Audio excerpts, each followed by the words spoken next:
vous avez, Éminence, 7 jeunes qui vont les représenter et vous poser 8 séries de questions. Oui, il y a un petit truc. 7 jeunes, 8 séries. Ces questions, elles sont profondes, le fruit d'une réflexion intense, existentielle, parfois chargée d'inquiétude, mais très souvent pleine d'espérance et d'attente. Je laisse la parole pour commencer cette première série de questions à Camilla. Camilla qui est élève de seconde au lycée Saint-Joseph au Havre et qui est actuellement, comme nous pouvons le découvrir, guide aux Scouts de France. Éminence, que faire pour redorer l'image de l'Église catholique? Que pensez-vous que va devenir l'Église plus tard? Comment ouvrir les portes de l'Église aux autres, non-croyants ou bien non-connaisseurs? Comment redonner une place plus importante à l'Église en France? Quelle est la place de la femme au sein de l'Église? Pensez-vous que les femmes puissent exercer plus de responsabilités dans l'Église? Pensez-vous que les idées changent et que la hiérarchie de l'Église évolue? Peut-être aurons-nous de nouveaux textes, de nouvelles religions? Waouh! Bravo!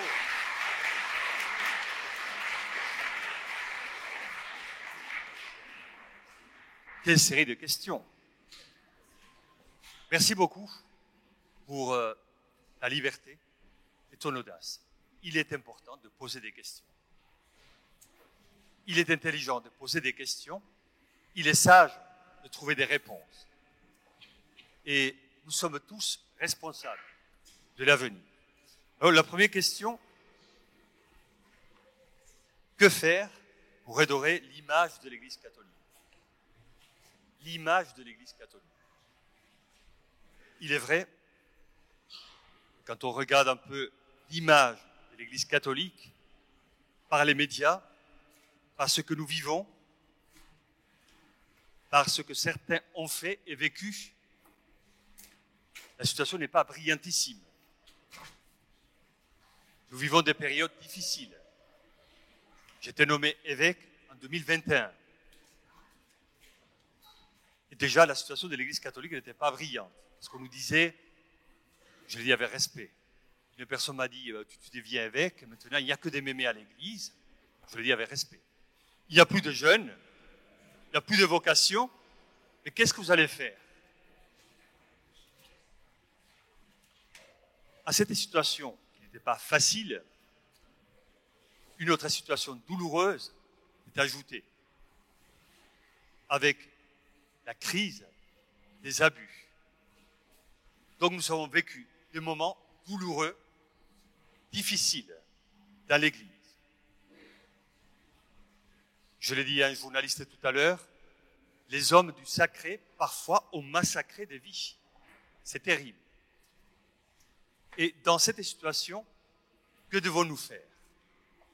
Fermer la porte? C'est fini? Tout va mal? On a échoué? Il me semble que, on le dit souvent, quand il y a des crises, il y a des opportunités. Nous avons vécu des pages, nous avons lu des pages sombres de l'histoire de l'Église. Maintenant, c'est à nous de changer. Non pas d'oublier, mais de changer. On tient compte d'un passé compliqué, difficile, douloureux. On intègre, on assume, on apprend et on va de l'avant. Nous ne pouvons pas nier les douleurs du passé. Mais nous devons nous dire, dans le passé, il y a eu des pages sombres, c'est à nous, aujourd'hui, d'écrire des pages lumineuses. C'est à nous d'être responsables. Si certains se sont éloignés, si la société s'est éloignée, c'est à nous de réparer les distances, c'est à nous de retrouver l'authenticité de notre foi. Moi, je suis toujours étonné, surpris de voir que beaucoup de jeunes, comme vous, et plus grands que vous, ils disent « l'Église, la spiritualité, ah oui, j'ai besoin de spiritualité ». Et ils partent en Inde, au Tibet ou en Amazonie. C'est un échec de notre communication et de la proposition de notre foi. On va chercher dans l'exotique et on oublie que nous avons un patrimoine, une histoire et une spiritualité. Alors, pour redorer l'image de l'Église, je crois que d'abord, il faut revenir à la spiritualité. On parle beaucoup de l'Église, de la logistique, de l'organisation, des problèmes, des manques, mais on oublie l'âme de l'Église. On voit le côté politique, entre guillemets, le côté organisation, mais on ne voit pas l'âme. Je crois que les nouvelles générations ont besoin de retrouver l'âme de l'Église. Jésus. Jésus, tout simplement. L'autre jour dans l'avion, un jeune de 24 ans m'a posé plein de questions sur l'Église, mais surtout sur Jésus-Christ. Il ne connaissait pas Jésus-Christ. Et pour moi, le drame de l'Église et de notre société, c'est qu'on connaît l'institution, mais on ne connaît pas l'âme de l'institution.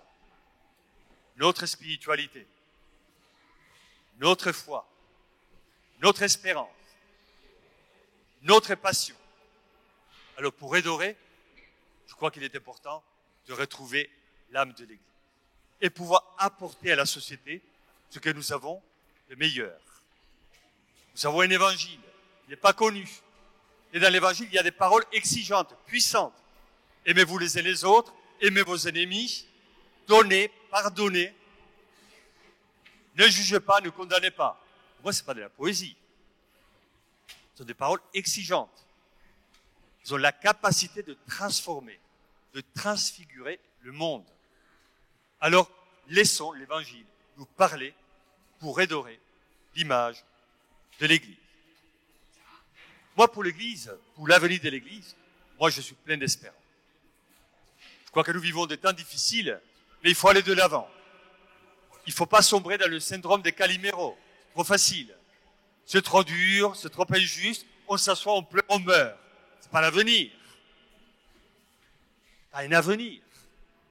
Je crois que nous sommes des êtres vivants. Nous avons un potentiel. Nous avons tous des talents. C'est à nous de faire fructifier les talents. Si certains ont une vision sombre de l'Église, moi j'ai une vision optimiste, ou plutôt pleine d'espérance. Oui, on vit des moments difficiles. Oui, la situation n'est pas facile. Mais nous avons un potentiel dont nous pouvons aller de l'avant. Donc je suis plein d'espérance. Qu'en est de la relation avec les autres chrétiens et avec les autres religions, les autres croyants ou pas croyants? Moi, je pense que l'Église catholique, depuis longtemps, elle a tendu la main aux croyants, pas croyants, et aux membres des autres religions. Dans une société plurielle, interculturelle, interreligieuse comme la nôtre, on a besoin de créer des ponts et des liens de respect entre les uns et les autres.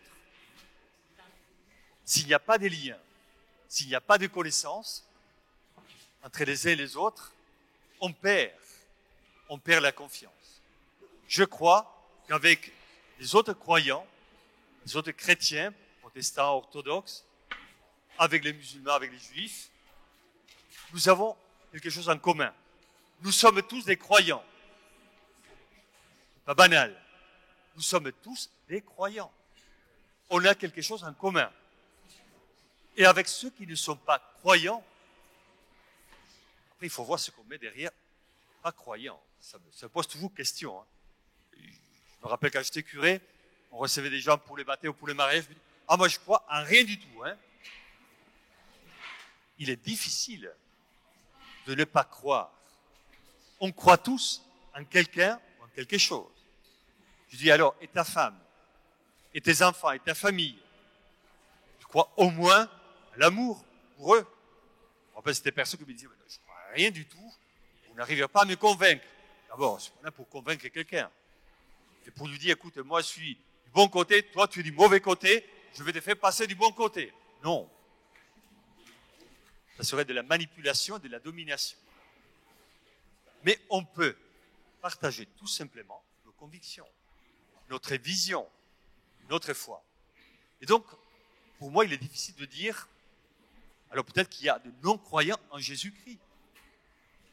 Mais je crois qu'il y a de plus en plus des personnes qui se posent des questions par rapport à la foi, à Dieu et à la religion. Ils se posent des questions. Alors il est important qu'ils trouvent des témoins, non pas des maîtres, mais des témoins, qui vont leur dire, nous sommes là. Voilà ce que je vis, voilà ce que je crois, je le partage avec toi. S'il y a autant de baptêmes d'adultes, s'il y a autant de personnes adultes qui demandent la confirmation, c'est pour quelque chose. C'est qu'il y a une quête.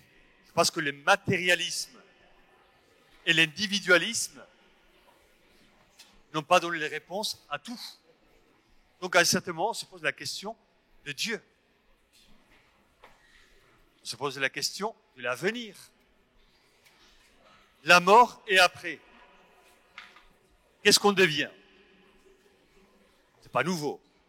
Les philosophes se sont posés des questions. La philosophie, la médecine, l'anthropologie, tout le monde a cherché des réponses. Et on essaye de répondre ensemble. Notre réponse, elle est pleine d'espérance. Je crois qu'aujourd'hui, moi je le vois, pardonnez-moi de prêcher pour ma paroisse, mais en Corse, je rencontre des personnes qui viennent de très loin. Des personnes venant du milieu politique, culturel, sportif, people. De plus en plus, des personnes s'adressent à toi non pas avec la gentillesse ou la politesse de te poser des questions basiques, te disant, moi quand j'étais petit, j'étais enfant de cœur. Mais des personnes qui te disent, mais le monde aujourd'hui, il ne va pas bien. Comment vous voyez l'avenir? C'est les questions que vous posez vous aussi. Et là, à partir de ce moment-là, on peut échanger, on peut partager notre vision du présent et notre vision de l'avenir. Donc, dialoguer avec les non-croyants, avec les croyants d'autres traditions, c'est crucial. Parce qu'on a tous des questions, on se pose tous des questions. Et on cherche tous des réponses. Et on veut tous un avenir meilleur. L'Église n'a pas à dominer la société. Mais comme dit l'Évangile, on peut porter le sel de la terre. On peut apporter le goût de la vie à notre société. Elle n'est pas simple. Notre vie sociale n'est pas facile. L'Église ne doit pas dominer, mais doit apporter sa spécificité et son génie propre, sans complexe, sans arrogance. Mais l'Église peut et doit apporter des réponses à notre société. Et surtout, avec les milieux politiques, culturels, sportifs, philosophiques, avec les autres religions, nous devons avoir la capacité de dialoguer et d'échanger. Parce que le but final, c'est le bien de nos citoyens, c'est le bien de la société. Et là, on peut se retrouver. La place de la femme. On dirait la question de ma mère. Ma mère m'a dit, mais toi, tu es cardinal. Qu'est-ce que tu vas faire? Je dis, mais tu as ta place dans l'église. Pardonnez-moi, c'est une blague à ma mère. Je lui dis, mais tu mets des fleurs à l'église, tu fais le ménage, formidable. Et alors, c'était la réponse que, alors là aussi, elle est partie. Alors, elle est partie, elle me disait, mais comment? Il avait raison. Alors, la place de la femme. Écoutez, moi je pense que sans les femmes dans l'église, on ne peut pas vivre et on ne peut pas avancer. J'ai fait la rencontre des catéchistes l'autre jour en Corse. Le 97% des catéchistes en Corse sont des femmes. Et les femmes, pour moi, ne sont pas des gentilles dames du catéchisme. Les femmes transmettent la foi. Si on n'a pas la base de la foi avec nos enfants, avec les parents, avec les jeunes, on n'a pas d'avenir. Donc la fécondité de l'Église passe par les femmes. Après, vous l'avez vu et vous l'avez su. Le pape, il a dit l'autre jour, les femmes sont de plus en plus présentes dans la curie romaine, au Vatican. On a besoin du génie féminin. Autrement, on n'avance pas. Nous, parfois les hommes d'église, on a été habitués à gérer. Il y a un problème, on gère. On a besoin, certes, il faut être responsable, il faut gérer, mais il est important que nous ayons l'avis des personnes. Nous avons tous, et c'est relativement nouveau, dans nos conseils épiscopaux, des femmes. Dans mon diocèse, l'économe est une femme. Donc nous avons une présence importante de femmes dans l'Église. On évolue lentement, mais on doit continuer à évoluer.